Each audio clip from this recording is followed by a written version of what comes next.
In this story, The War on Zoom, I'm Joanne Green. It started slowly, tentatively. Those of us living outside of Israel had joined a Zoom call to support our friends, fellow writers with whom we'd been meeting virtually since the start of COVID. We'd become a community and had been present to hold one another through tough times. The loss of a grandchild, the end of a marriage, the crime of a brother-in-law, the passing of a beloved grandfather, the horrors of October 7th.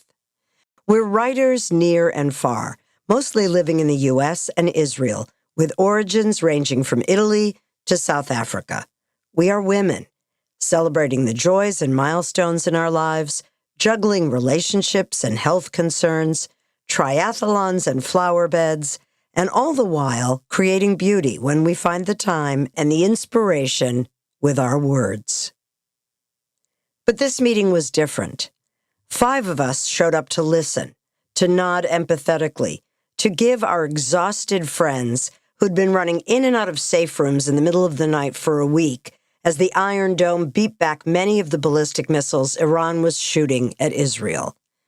One by one, 4 of us entered the Zoom room from Israel, all relieved to share both the horrors and the tender moments they'd been experiencing. For Dori, this was it. Born in Israel to an Israeli Yemenite mother and an American father, Dori had been drawn back to her native land after October 7th. Yet now, after 2 years of the atrocities in Gaza, and now this second war with Iran, she is finished, fed up with this government. When her mother recovers from surgery, she's taking off, again, with no firm plan. When asked if they too might be ready to give up on Israel, at least for now, the others all shook their heads. I chose to move here from South Africa, said Gaby, and I'm committed to remaining in this, my homeland. Let me put it this way, said Stephanie, who shuttles back and forth between her hometown of Berkeley, California, and Jerusalem, where 3 of her 6 children have put down roots. In Berkeley, I wear a baseball cap to cover my hair and hide my Star of David under my shirt. Here, I proudly wear my headscarf and Magan David. That difference, the tacit permission to be who I am here, means everything to me. Traveling each year between the city of her birth, Philadelphia, and Tel Aviv, where she currently resides with her husband, Caroline has often considered leaving Israel, perhaps for Rome or elsewhere. But not now, she says on our call. I've considered leaving for personal reasons, but not because of this war.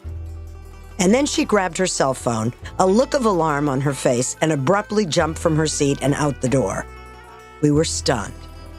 At first, knowing full well that this could happen at any moment, we concluded that a siren had gone off, leaving Caroline 3 minutes to grab her phone and head across the street to the underground parking garage, which was now serving as her safe room. She and her husband had been sheltering in a room in their building, but this parking garage was less claustrophobic. Her dog could run around with the other dogs. There was even food being provided on one of the floors. Israelis are nothing if not adaptable, practical, built to survive. Apparently, this siren had only gone off in Tel Aviv, which was why the other Israelis remained on the call.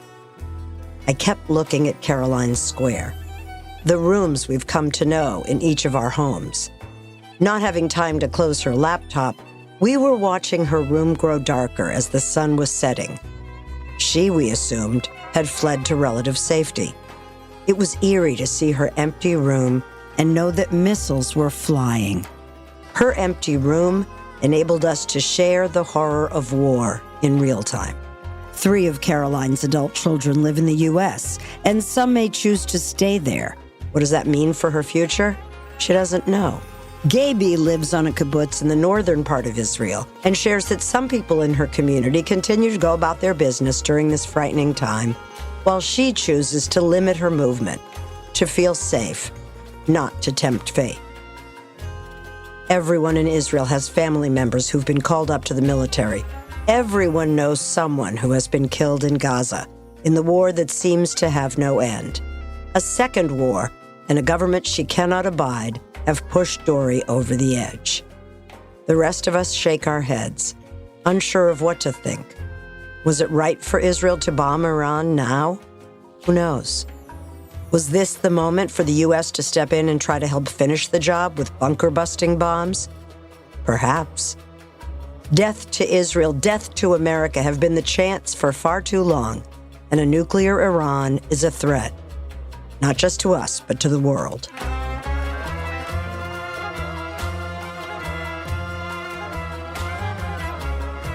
In the meantime, we listen. We show up as our humanity dictates.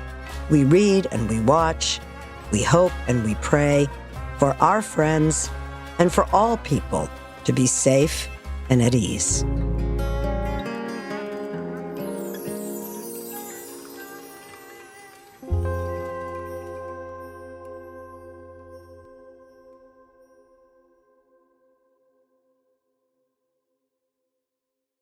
I appreciate you listening to my podcast, and I hope you tell your friends. Also, let me know what you think. Any ideas? I'm happy to listen. If you haven't yet checked out my book, By Accident, A Memoir of Letting Go, you can order it at your local bookstore. It's distributed by Simon & Schuster, or you can order it on Amazon as an ebook, a paperback, or an